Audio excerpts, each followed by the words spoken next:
Bonjour, chers amis. Je suis heureux du privilège que l'Éternel nous accorde de nous retrouver pour partager l'étude de sa parole.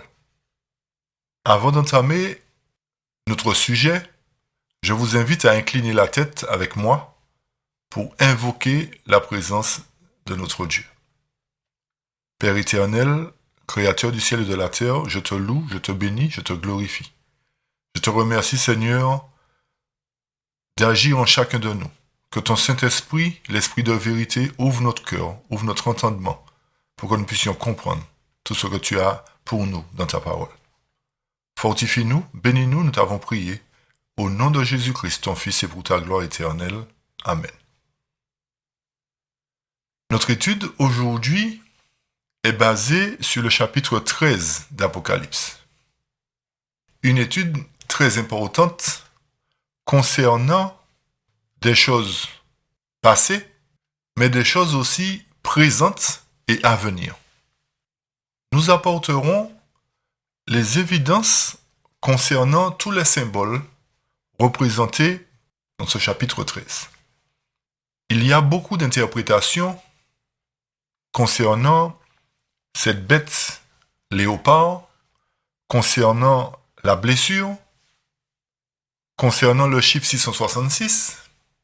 Nous apporterons les précisions concernant tous ces points qui me semblent importants. Et nous nous appuierons simplement sur un ainsi dit l'Éternel. Je vous invite sans plus tarder à prendre vos Bibles, papier et crayon, pour que nous puissions ensemble entamer notre étude. La première partie de cette étude est basée sur la bête semblable à un léopard. Que représente cette bête et quelle est sa signification pour nous aujourd'hui, quel est son rôle? Pour pouvoir comprendre cette étude, chers amis, je vais vous inviter à un bref retour en arrière dans le chapitre 7 de Daniel, pour que nous puissions bien faire la transition et que nous puissions bien identifier cette bête d'Apocalypse 13 et aussi les bêtes précédentes. Daniel chapitre 7, versets 7 à 8 premièrement, et ensuite versets 20 à 21. Je lis ce qui suit. Après cela, je regardais pendant mes visions nocturnes, et voici il y avait un quatrième animal, terrible, épouvantable et extraordinairement fort. Il avait de grandes dents de fer, il mangeait, brisait, et il foulait aux pieds ce qui restait. Il était différent de tous les animaux précédents, et il avait 10 cornes. Je considérai les cornes, et voici une autre petite corne sortie du milieu d'elle, et 3 des premières cornes furent arrachées devant cette corne, et voici elle avait des yeux comme des yeux d'homme, et une bouche qui parlait avec arrogance. Versets 20 à 21 maintenant. Et sur les 10 cornes qu'il avait à la tête, et sur l'autre qui était sortie et devant laquelle 3 étaient tombés, sur cette corne qui avait des yeux, une bouche parlant avec arrogance et une plus grande apparence que les autres. Je vis cette corne faire la guerre aux saints et l'emporter sur eux. D'après le chapitre 7 de Daniel, la prophétie de l'histoire du monde est répétée en symbole de bête.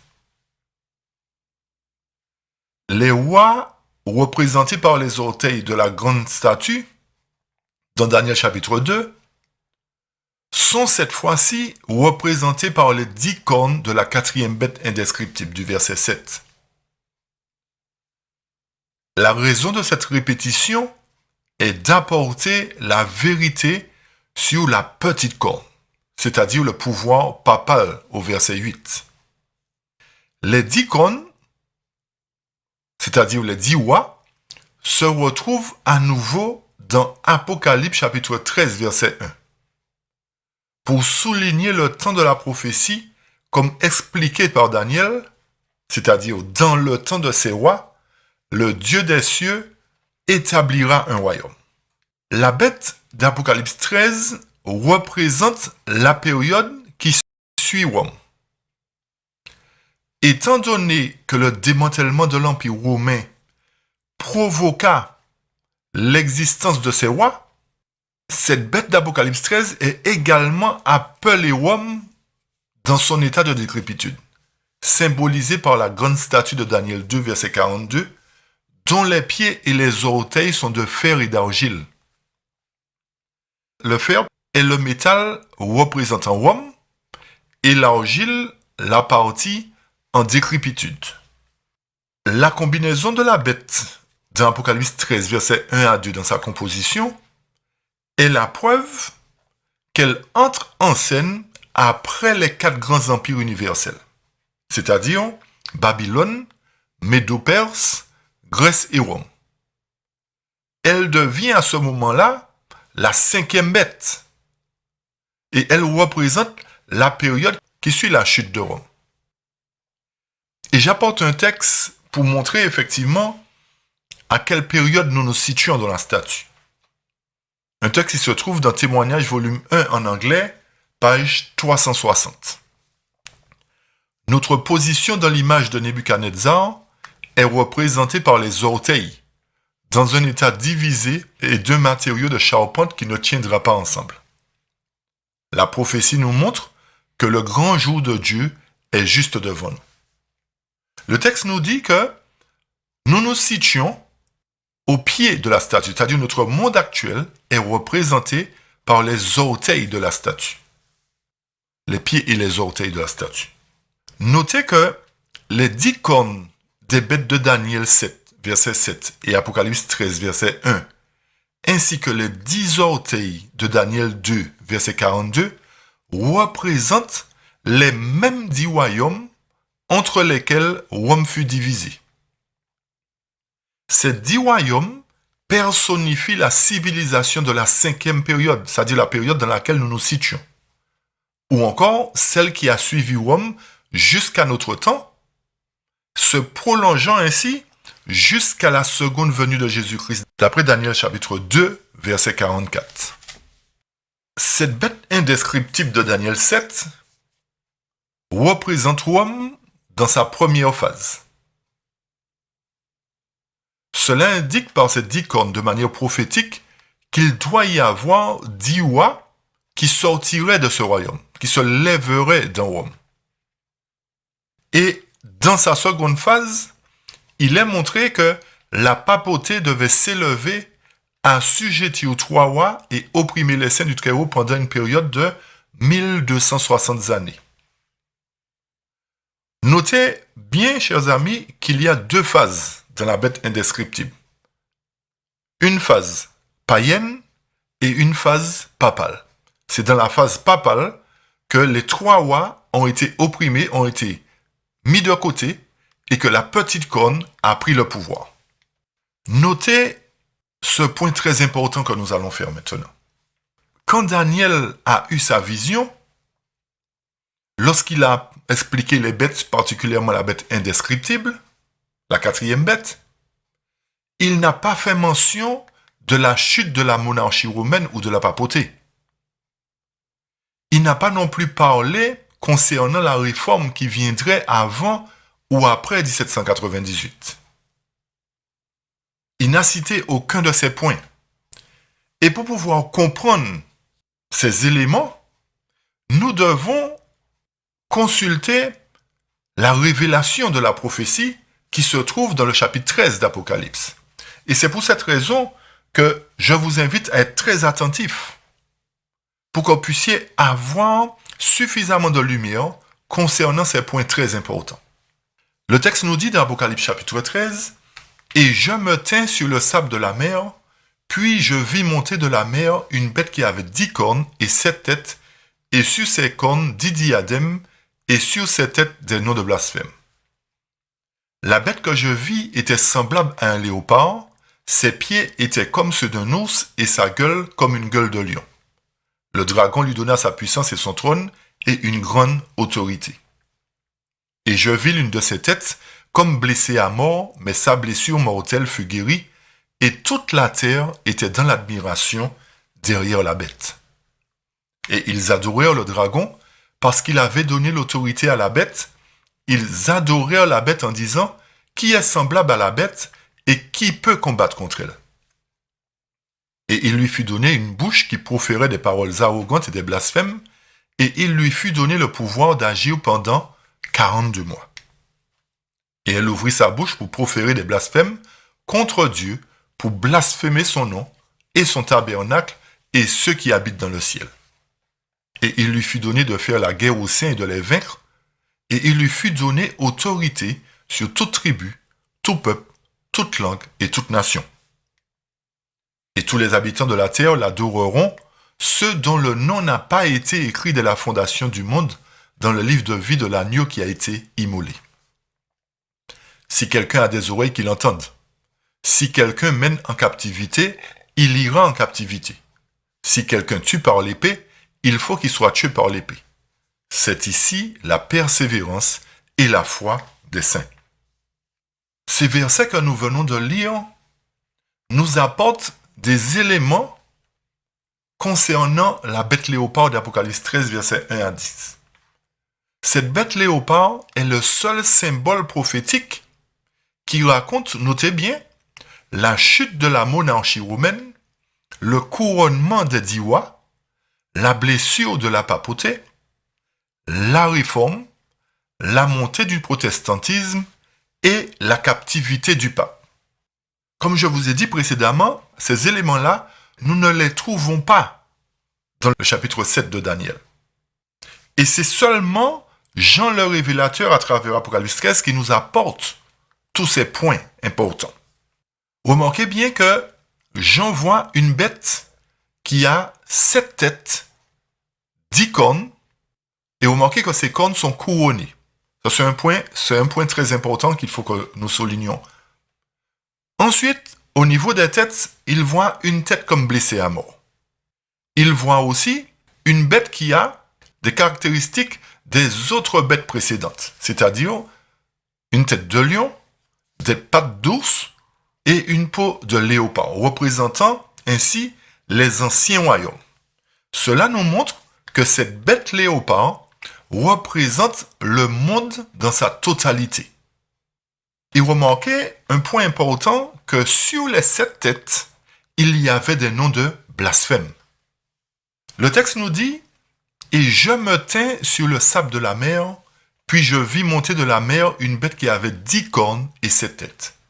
Et sur ses cornes 10 diadèmes, et sur ses têtes des noms de blasphème. » Remarquez que cette bête-là a le même nombre de cornes que la bête indescriptible dans sa première phase, c'est-à-dire qui représente la Rome impériale ou encore la Rome païenne. Daniel 7, verset 24 nous dit « Les 10 cornes, ce sont 10 rois qui s'élèveront de ce royaume. Un autre s'élèvera après eux, il sera différent des premiers et il abaissera 3 rois. » Retenez que les 10 cornes représentent 10 rois. Si les cornes représentent des rois, les têtes ne peuvent pas représenter des rois. Les cornes représentent le monde romain dans sa phase païenne, indiquant un temps où l'empire serait divisé en 10 parties ou en 10 royaumes. Tandis que les cornes représentent d'abord le monde romain dans son état païen ou encore impérial, en deuxième lieu, ces 10 cornes-là représentent le monde présent divisé en plusieurs parties depuis la chute de Rome. Cela correspond aux 10 orteils de la grande statue de Daniel 2. Notons que cette bête léopard d'Apocalypse 13 sort de la mer de la même manière que les 4 bêtes de Daniel 7. Dans sa première phase, c'est-à-dire la phase païenne, la bête indescriptible possède 10 cornes.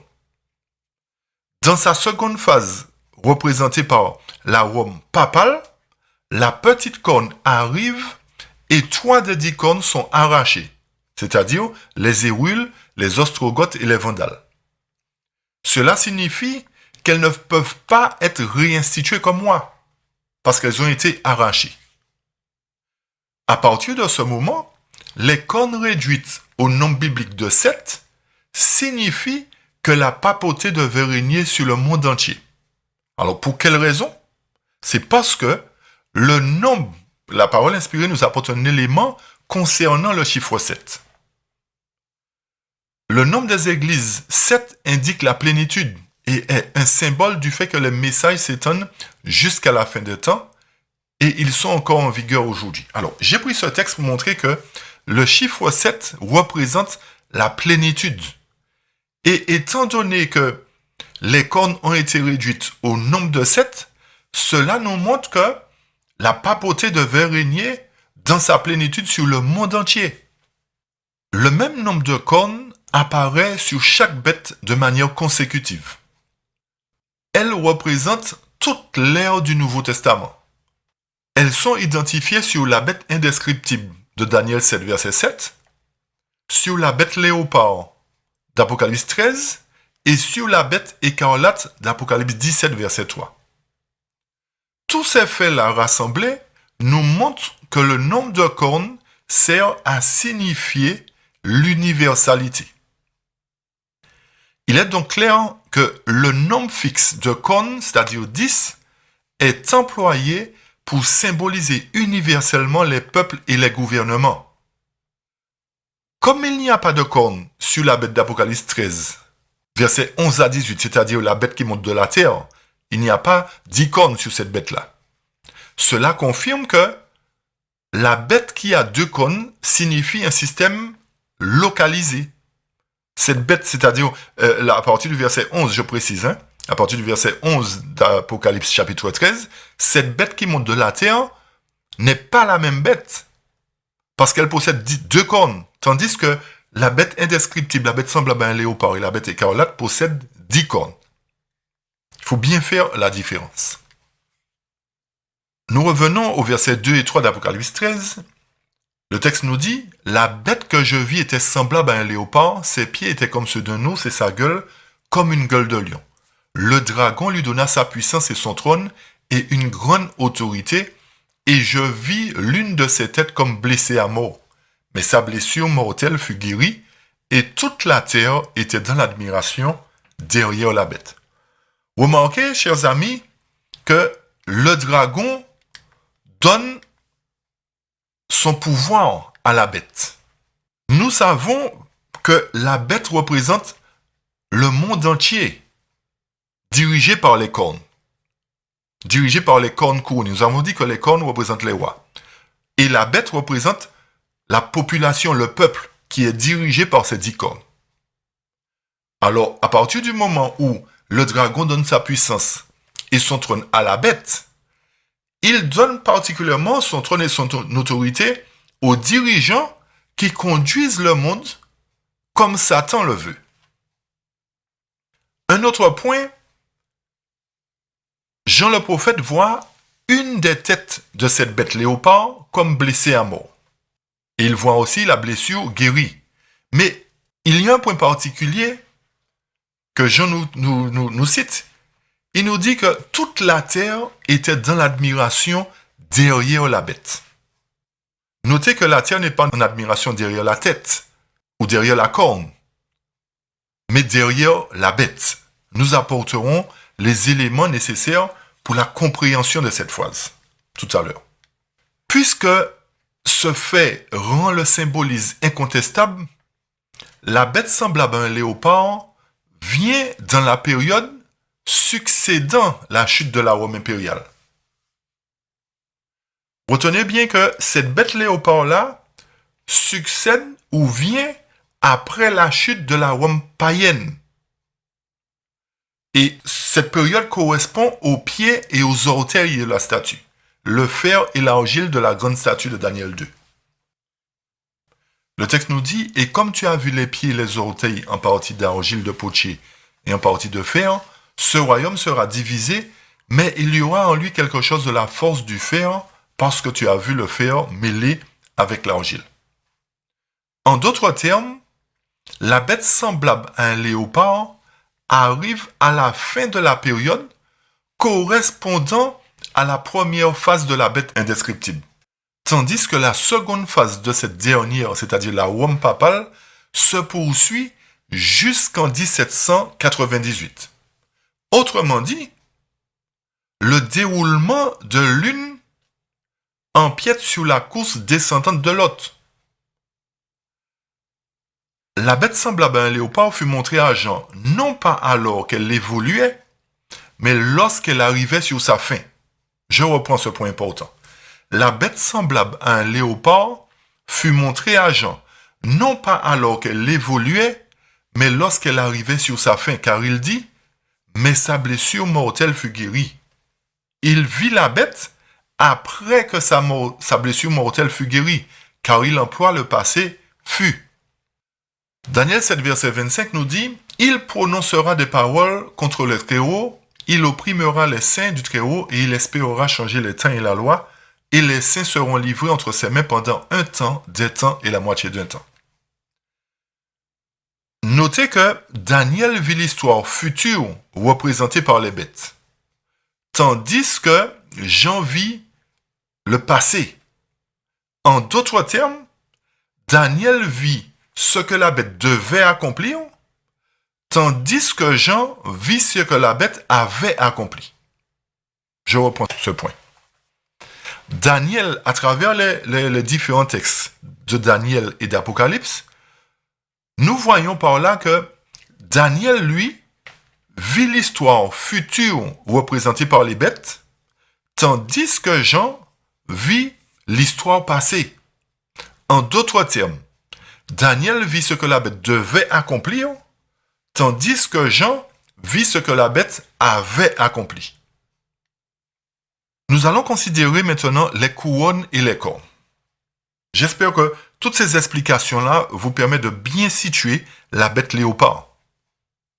N'oubliez pas que nous la situons à travers la parole inspirée à la fin de la monarchie de la Rome impériale et à partir du moment où la Rome papale prend le pouvoir. Cette bête léopard-là se situe à ce moment-là, à cette période-là.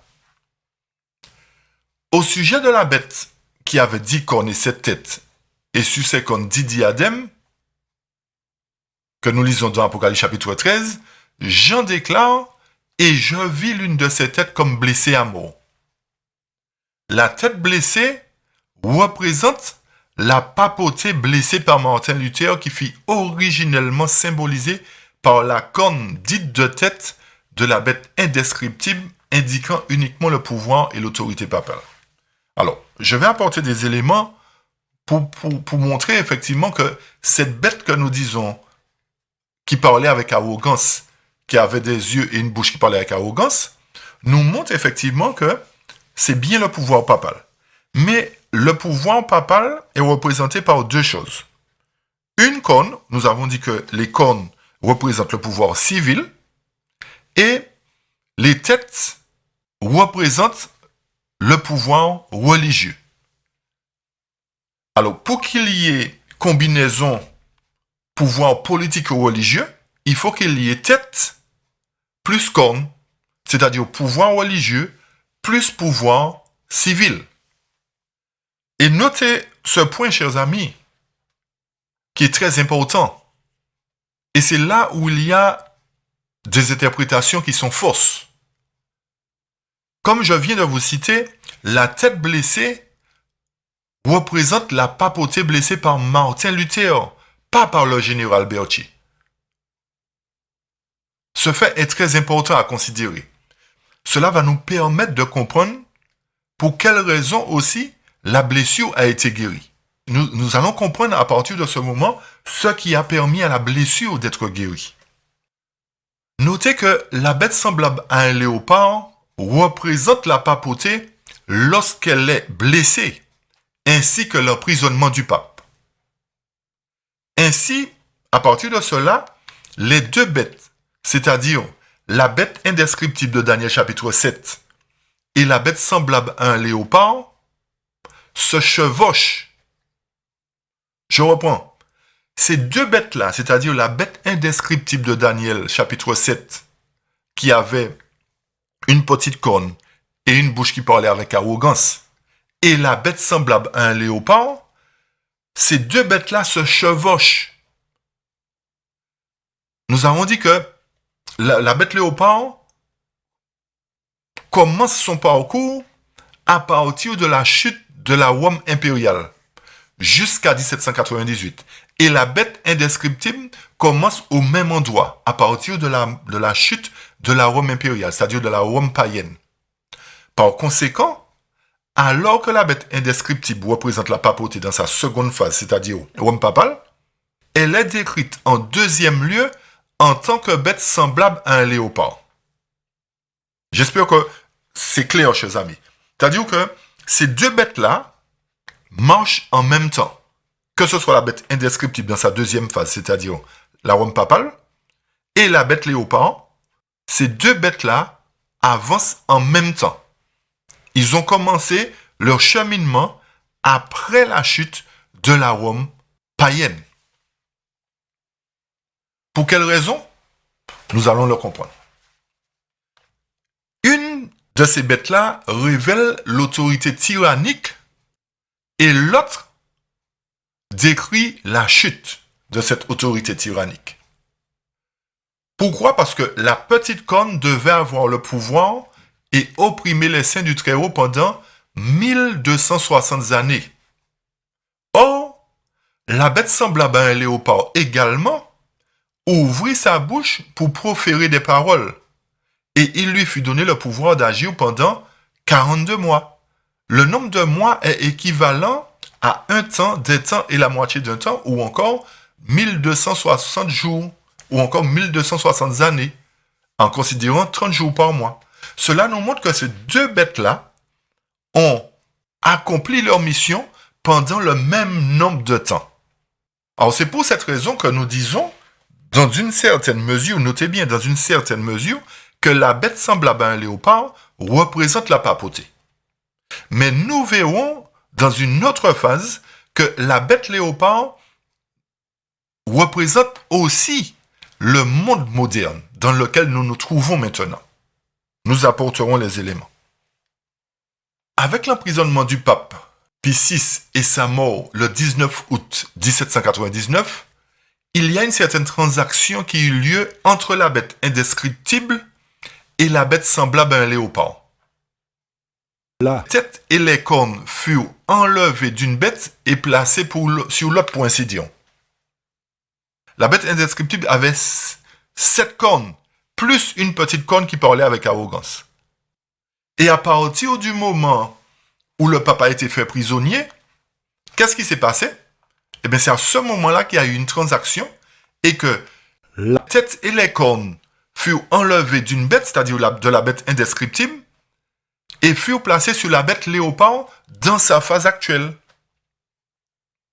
Alors, à partir de ce changement-là, la petite corne ayant des yeux comme des yeux d'homme et une bouche qui parlait avec arrogance, fut transposée d'une corne dite de tête à une simple tête. Puisque, comme je vous ai dit précédemment, le fait que la bête indescriptible avait une corne, cela représente le pouvoir civil, et le fait qu'elle parlait, elle avait des yeux et une bouche qui parlait avec arrogance, nous montre qu'elle avait une tête aussi. D'accord? Alors, cette corne qui parlait avec arrogance, on l'a nommée une corne dite de tête, c'est-à-dire une tête, une corne incluant une tête dans son sein. Mais cette corne-là, incluant des yeux et une bouche qui parlait avec arrogance, a été transposée en une simple tête blessée, concernant la bête léopard d'Apocalypse 13, indiquant que la papauté avait perdu son autorité ecclésiastique et qu'elle n'était plus représentée par une corne dite de tête, c'est-à-dire alliance de l'Église et de l'État. Elle avait perdu ce pouvoir-là. Et elle a été simplement considérée, à partir de la deuxième phase de la bête léopard, comme une simple tête blessée. Elle n'a plus été représentée par une corne et des yeux et une bouche. Ceci est très important à considérer, chers amis. C'est pour cela que, dans la deuxième phase de la bête, nous ne pouvons plus dire qu'elle représente la papauté. Mais dans sa première phase, oui, elle représente la papauté parce qu'elle a opéré pendant 1260 années aussi. Mais dans sa deuxième phase, elle représente notre monde actuel, représenté, comme nous avons dit, par les 10 orteils de la statue de Daniel chapitre 2.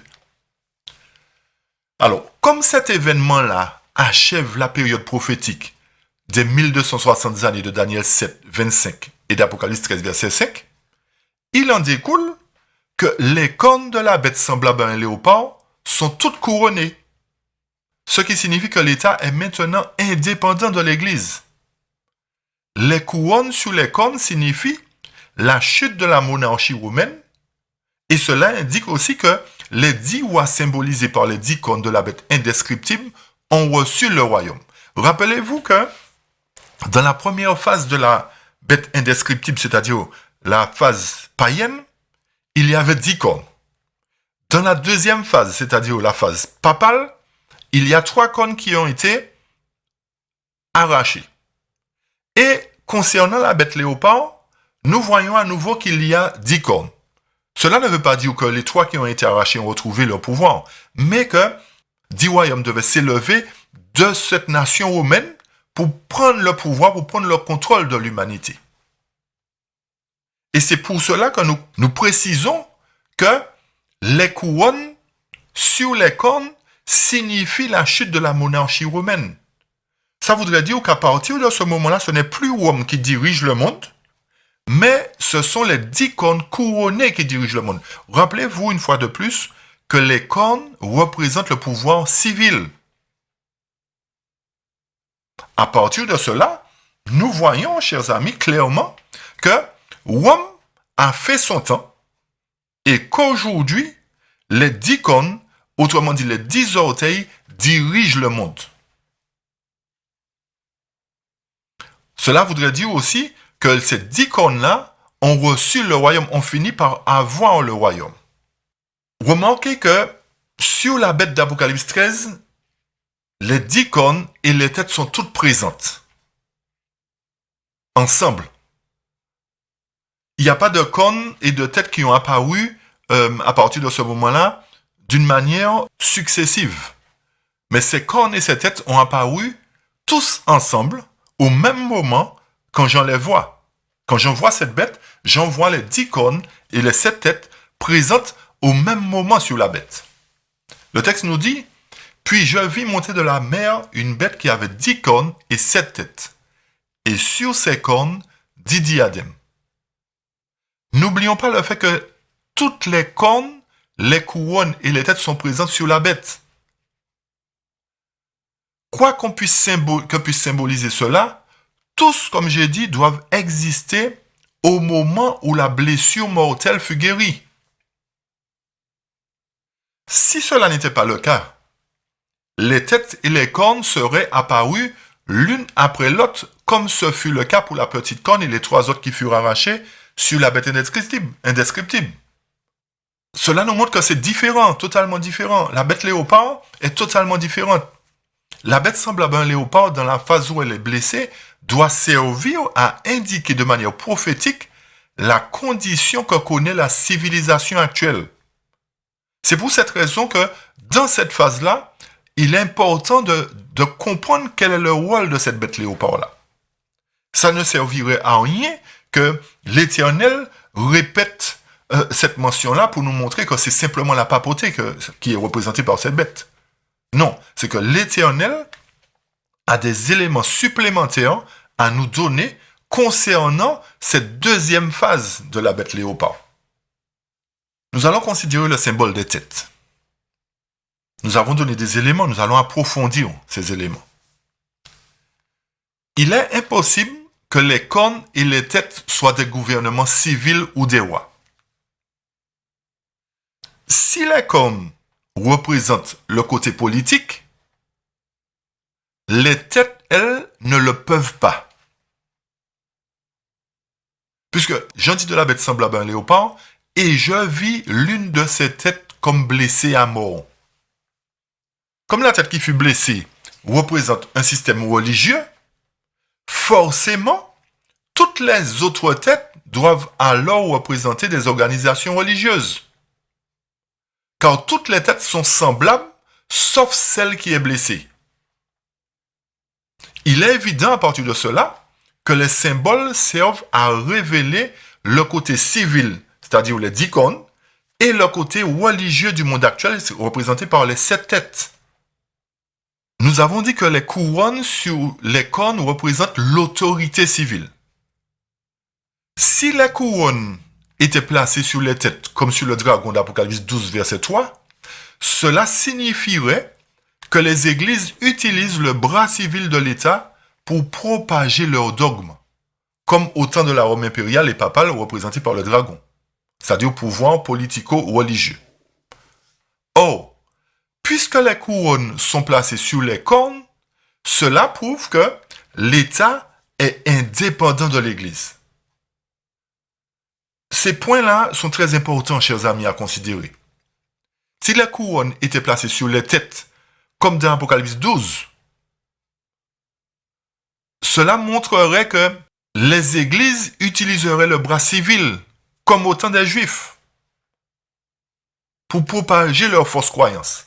Mais comme les couronnes sont sur les cornes, cela montre que l'État est indépendant de l'Église et que c'est l'État qui dirige le monde aujourd'hui. Ce sont les 10 cornes qui dirigent le monde aujourd'hui. Et les 7 têtes sont contrôlées par les 10 cornes. La bête semblable à un léopard, nous avons dit, descend des 4 anciens empires. C'est pourquoi elle représente le monde, mais plus particulièrement la totalité de la civilisation occidentale avec leur système civil et religieux. Par conséquent, les têtes représentent uniquement la chrétienté. Puisque Jean nous dit, il a vu une bête qui avait 10 cornes et 7 têtes, et sur ses cornes 10 diadèmes et sur ses têtes des noms de blasphème. Le fait qu'il y ait des noms de blasphème sur les têtes est une autre preuve qu'elles ne peuvent que représenter des organisations religieuses. Pour quelle raison? Parce que le blasphème est l'équivalent de l'hypocrisie, et l'hypocrisie traduit une tentative de mêler le sacré au vulgaire. Alors, autrement dit, chers amis, ces têtes-là ne peuvent pas représenter de pouvoir civil, mais représentent bel et bien le pouvoir religieux, puisque c'est l'hypocrisie, c'est l'apostasie, c'est le fait de mêler le sacré au vulgaire qui fait que les têtes blasphèment, que les corps religieux blasphèment. Un pouvoir civil ne peut pas blasphémer parce qu'il est civil, il ne partage pas le pouvoir religieux. C'est seulement le pouvoir religieux, en mélangeant la mondanité avec ce qui est sacré, qui est à même de blasphémer.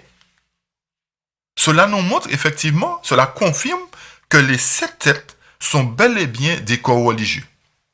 Et pour apporter des précisions concernant le blasphème, Apocalypse 2, verset 9 nous dit « Je connais les calomnies de la part de ceux qui se disent juifs ou encore chrétiens et ne le sont pas, mais qui sont une synagogue de Satan. De ce nombre sont Hyménée et Alexandre que j'ai livrés à Satan, afin qu'ils apprennent à ne pas blasphémer. » Cela nous montre en d'autres termes que la désobéissance à la parole de Dieu équivaut au blasphème. Du moment qu'on calomnie, qu'on dit ce qui est contraire à la parole de Dieu, on blasphème. Alors forcément, comme j'ai dit, ce sont ceux seulement qui proclament la parole de Dieu et qui la transforment à leur manière qui blasphèment. Ce sont des corps religieux. Alors, il y a une question qui surgit, à savoir, qui pourraient être ces dénominations qui blasphèment? 2 Pierre 3, verset 3 nous apporte certains éléments. Sachant avant tout que dans les derniers jours, il viendra des moqueurs avec leur raillerie, marchant selon leur propre convoitise. Pierre nous dit que dans les derniers jours, il y aura des moqueurs qui marchent selon leur convoitise. Et Paul, dans 2 Timothée 4, versets 3 à 4, nous dit « Car il viendra un temps où les hommes ne supporteront pas la saine doctrine, mais ayant des démangeaisons d'entendre des choses agréables, ils se donneront une foule de docteurs selon leurs propres désirs, détourneront l'oreille de la vérité et se tourneront vers les femmes. » Cela nous montre que les églises, à un moment donné, le fait de détourner les oreilles de la vérité, vont blasphémer, parce qu'elles vont mêler la vérité à l'erreur. Et c'est pour cela que Paul continue en ces termes dans 1 Corinthiens 1, versets 10 à 13, et nous dit « Je vous exhorte, frères, par le nom de notre Seigneur Jésus-Christ, à tenir tous un même langage et à ne point avoir de division parmi vous, mais à être parfaitement unis dans un même esprit et dans un même sentiment. » Paul est en train de nous dire, chers amis, qu'il faut qu'on soit unis dans la vérité. Il est en train de nous dire encore qu'il faut qu'on arrête de blasphémer, d'interpréter la parole comme nous voulons. Il faut qu'on arrête de modifier la parole et de blasphémer. Alors, la question, est-ce que Paul a été crucifié pour nous? Ou est-ce au nom de Paul que nous avons été baptisés? Non, bien sûr. Forcément, cela nous montre qu'il y a une grande confusion. Il y a une grande difficulté à déterminer immédiatement qui a raison, qui a tort. C'est pour cette raison qu'il y a autant de religions aujourd'hui. Et beaucoup de personnes ne savent où donner la tête, qui a raison et qui a tort, parce que toutes les églises sont considérées comme blasphémant contre Dieu. Si toutes ces personnes s'emploient à chercher la vérité, cela nous montre que c'est une tâche qui peut être accomplie facilement. Mais le fait que cela ne les intéresse pas de chercher la vérité, ils préfèrent qu'on les trompe plutôt que de demander à Dieu de leur montrer la vérité. Tous ces gens-là prient, mais leurs prières ne sont pas entendues. Pour quelle raison? Parce que Proverbe 28, verset 9 nous dit « Si quelqu'un détourne l'oreille pour ne pas écouter la loi, sa prière même est une abomination. » Cela nous montre qu'il y a beaucoup de personnes, et j'entendais beaucoup de personnes dire « Oui, il faut qu'on étudie, il faut qu'on étudie les vérités essentielles pour les temps. » Mais quand ils entendent ces vérités-là, eh bien, ils ne sont pas d'accord. Et pourtant, ce sont des vérités qui sont écrites dans la parole de Dieu. Mais ils préfèrent rester ils préfèrent ne pas connaître le plus souvent la vérité et rester avec leurs propres opinions, leurs propres conceptions des choses et continuer à blasphémer. Jusqu'à présent, Dieu n'a pas cessé d'envoyer des messages pour éclairer sa parole écrite. Mais les chefs de chaque section, de chaque église, tous ces chefs-là ont rejeté ces messages. Et les seules personnes, les quelques personnes qui sont prêtes à tout sacrifier pour la vérité, furent forcées de quitter les églises pour marcher avec la lumière. Mais notez bien que Dieu ne nous demande pas de quitter les églises. Dieu ne nous demande pas de quitter son église. L'église, c'est l'église de Dieu, même si elle est ballottée à droite et à gauche. Alors, si ces chefs-là avaient voulu corriger l'erreur et purifier l'église, il n'y aurait pas eu tout ça d'église aujourd'hui. Il n'y aurait eu qu'une seule église. Mais en niant la vérité, chaque section s'est coupée du bras puissant de Dieu. Et à partir de cela, aucune de ces églises n'a reçu de lumière additionnelle sur les Écritures, autre que celle transmise par les fondateurs de chaque mouvement. Et c'est pour cela que nous voyons des églises qui n'ont pas progressé. C'est pour cela que nous voyons que sur les 7 têtes, il y a des noms de blasphème. Parce que les églises et leurs dirigeants se sont contentés simplement de ce qu'ils ont appris. Ils n'ont pas été plus loin. Ils n'ont pas puisé dans les mines profondes de la parole de Dieu. Ils n'ont pas vendu tout ce qu'ils avaient pour acheter le trésor. Et comme j'ai dit, si tout le monde cherchait la vérité diligemment, il n'y aurait eu qu'une seule religion. Qu'une seule religion. Il n'y aurait pas eu 10 000. Il n'y aurait pas eu 7, c'est-à-dire la plénitude pour montrer que toutes les religions sont en train de blasphémer, chers amis. Cela prouve l'exactitude de la parole de Dieu. Et plus la section de l'Église est ancienne, plus la condamnation est grande. C'est pour cette raison que ces églises-là sont représentées par les têtes. Et les blasphèmes qu'elles portent signifient leur chute. Si ces églises refusaient aussi d'écouter ce dernier appel, la révélation de ces faits se retournerait alors contre elles et entraînerait leur ruine définitive. C'est pour cette raison que l'Éternel envoie cette lumière aujourd'hui, cette vérité aujourd'hui, pour permettre aux dirigeants, à chaque église, de prendre conscience qu'elles sont dans un état de blasphème. Il faut qu'elles arrêtent, il faut qu'elles changent de cap, qu'elles changent leur tradition et qu'elles se tournent vers l'Éternel. Le message concernant les 144 000 et l'appel à la réforme représenté par l'Église adventiste du 7e jour en 1888 et en 1930 fut rejeté de la même manière. Comme l'autorité des églises n'a pas accepté ou n'a jamais accepté à aucun moment un quelconque message, cela accomplit certainement la prophétie suivante, qui se trouve dans Jérémie 8, verset 9 et Jérémie 10, verset 21. Le texte nous dit, « Les sages sont confondus, ils sont consternés, ils sont pris. Voici, ils ont méprisé la parole de l'Éternel. Et quelle sagesse sont-ils? Les bergers ont été stupides, ils n'ont pas cherché l'Éternel. C'est pour cela qu'ils n'ont point prospéré et que tous leurs troupeaux se dispersent. »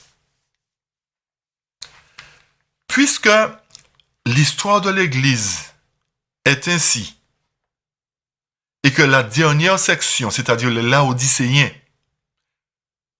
est dans une condition bien pire et sous le coup d'une condamnation bien plus grande que les sections qui la précèdent, et puisque, notez bien, il ne reste plus suffisamment de temps pour appeler un nouveau mouvement, le seul remède qui reste et qui est capable d'apporter une vraie conversion et une vraie réforme, c'est de préparer une église qui pourra se tenir sans tache, ni ride, ni rien de semblable. C'est pour cette raison que l'Éternel a envoyé la lumière supplémentaire. C'est-à-dire, quand il dit lumière supplémentaire, la lumière a toujours été dans la parole de Dieu. Mais parce que nous avons voulu marcher selon nos propres voies, eh bien, la vérité nous a été obscurcie. Mais du moment que nous cherchons la vérité, nous comprenons que l'Éternel nous interpelle et nous demande de changer de position, d'arrêter de blasphémer. À partir de ce moment-là, l'Éternel nous ouvre les écluses des cieux. Il permet au Saint-Esprit de nous ouvrir l'intelligence et de nous montrer les vérités qui sont révélées dans sa parole. Ce n'est pas une nouvelle vérité. Les vérités sont là. Mais il faut chercher pour pouvoir comprendre. Et c'est quand nous cherchons, l'Éternel nous montre les évidences, nous montre nos erreurs et nous aide à changer. C'est pour cette raison aussi qu'Apocalypse 12, verset 17 nous dit « Et le dragon fut irrité contre la femme, c'est-à-dire le corps de l'Église. Et il s'en alla faire la guerre au reste de sa postérité, c'est-à-dire à ceux qui gardent les commandements de Dieu et qui ont le témoignage de Jésus. » Remarquez bien que le dragon est irrité contre la femme. Mais le texte ne nous dit pas qu'il affecte la femme. Il est simplement irrité contre la femme. Cela nous montre qu'il ne peut plus accabler la femme. Il ne peut plus accabler l'Église. Mais qu'est-ce qu'il va faire? Il va faire la guerre au reste de la postérité de la femme, puisque vu que la femme, c'est-à-dire cette Église-là dans Apocalypse 12, sera une Église purifiée, le dragon va se trouver fâché. Il va dire, comme je ne peux plus avoir accès à cette église purifiée-là, je ne peux plus les atteindre, je vais aller faire la guerre au reste de la postérité de la femme. C'est-à-dire à ceux qui entendront la parole de vérité, qui entendront le dernier message, je vais les empêcher de faire partie de ces élus. Je vais les empêcher d'être sauvés. Il y a une question qui survient, à savoir, qu'est-ce qui pourrait immuniser l'église d'une telle apostasie? La seule réponse valable, c'est que une fois que l'Église sera purifiée, cela va provoquer la colère du dragon. Je reprends. Pour que l'Église soit immunisée d'une telle apostasie, il faut qu'elle soit purifiée. Et à partir du moment où elle sera purifiée, elle provoquera la colère du dragon. Nous revenons dans le texte d'Apocalypse 13 qui nous dit « Et je vis l'une de ses têtes comme blessée à mort. » Nous avons cité précédemment que la blessure a été infligée par Martin Luther. Nous apporterons les preuves pour confirmer cela. Nous chercherons tout d'abord la clé, parce qu'il y a une clé pour pouvoir déceler, pour pouvoir ouvrir cette porte. Il nous permet de comprendre effectivement que ce n'est non Général Berthier, d'après tout ce que beaucoup de personnes disent, qui a infligé la blessure, mais c'est véritablement la parole de Dieu qui a infligé la blessure. Apocalypse 13, verset 14, détient la clé. Et je vous donne la clé maintenant. Le texte nous dit, « Et elle séduisait les habitants de la terre par les prodiges qui lui étaient donnés d'opérer en présence de la bête, disant aux habitants de la terre de faire une image à la bête qui avait la blessure de l'épée et qui vivait. » Remarquez bien que les habitants de la terre devaient être séduits par des prodiges et que une puissance devait ordonner aux habitants de la terre de faire une image à la bête qui avait la blessure de l'épée. Et c'est là la clé. La blessure n'a pas été infligée par Général Berthier. Général Berthier n'a pas blessé le pape. Il a simplement mis en prison. Alors, qu'en représente l'épée? Éphésiens 6, verset 17 nous dit, « Prenez aussi le casque du salut et l'épée de l'esprit qui est la parole de Dieu. » Autrement dit, chers amis, cette épée qui a infligé la blessure mortelle à la papauté est bel et bien la parole de Dieu.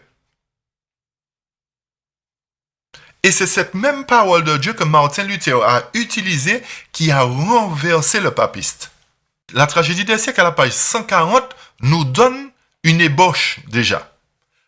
Le texte nous dit, la parole de Dieu à laquelle Luther soumettait toute doctrine et toute prétention était une épée à deux tranchants qui pénétrait dans les cœurs. Chers amis, cette vérité devient plus claire pour nous à mesure que nous avançons. Cela nous montre que pendant des années, nous avons répété des blasphèmes, nous avons répété des hérésies en disant que c'est le général Berthier qui a infligé la blessure mortelle. La parole inspirée aujourd'hui nous prouve le contraire. Nous prouve que pendant toutes ces années, nous avons proclamé l'erreur. Il est temps pour nous aujourd'hui de dire la vérité telle qu'elle est en Jésus-Christ. Et nous n'inventons rien. Nous citons simplement la parole inspirée. Un ainsi dit l'Éternel à la loi et au témoignage. Alors, comme la tête blessée fait référence à l'attaque portée par la papauté par Martin Luther, l'exil du pape en 1798 était un signe que la blessure était complète et que la période prophétique s'achevait. J'explique ça d'une autre manière. Le fait que le pape a été emmené en exil par le général Berthier en 1798 nous montre que la papauté avait déjà reçu une blessure. Et que c'est suite à cette blessure-là, à cet affaiblissement-là, que le général Berthier est venu accomplir la prophétie. Si quelqu'un mène en captivité, il ira en captivité. Et je vous invite à relire le passage de la tragédie des siècles qui nous dit bien que ainsi s'accomplit la prophétie si quelqu'un mène en captivité. Le texte ne nous dit pas ainsi s'accomplit la prophétie, celui qui a reçu la blessure mortelle. Non. C'est pour cela qu'il est important de lire attentivement la parole de Dieu, chers amis. Si la papauté n'avait pas reçu la blessure mortelle de Luther, le pape n'aurait pas été mis en prison par le général français. Car, notez bien, avant que l'autorité pontificale ne reçoive l'épée de Luther, le pape régnait avec suprématie. Et c'est à partir du moment où Luther, à travers la parole de Dieu, a infligé cette blessure à la papauté, que son pouvoir a été diminué, qu'il a commencé à perdre du pouvoir, et c'est aussi à ce moment-là que le pouvoir civil, par la personne de Général Berthier, est venu et a achevé le pape. Notez bien que le coup porté affaiblit son pouvoir, et il en résulta à partir de ce moment-là que le protestantisme entra en action. C'est à partir du moment que Martin Luther a infligé la blessure que le protestantisme a commencé à entrer en jeu. Que les protestants ont commencé à prendre le pouvoir. Et la douleur qui a été infligée commença à irriter la tête, c'est-à-dire l'église de Rome. Puisque la blessure a été infligée par la parole de Dieu. Et la papauté se servait du pouvoir civil pour opprimer les chrétiens. Alors, la blessure a été infligée à l'église, au pouvoir religieux, jusqu'à ce que le pape finisse derrière les barreaux de prison. Et l'irritation continua jusqu'en 1870, quand finalement, le pouvoir séculier du pape lui fut ôté. Cela constituait le dernier désagrément de la tête. Cela montre aussi que la tête fut laissée là pour guérir de sa blessure mortelle. Nous allons, chers amis, nous arrêter là pour aujourd'hui.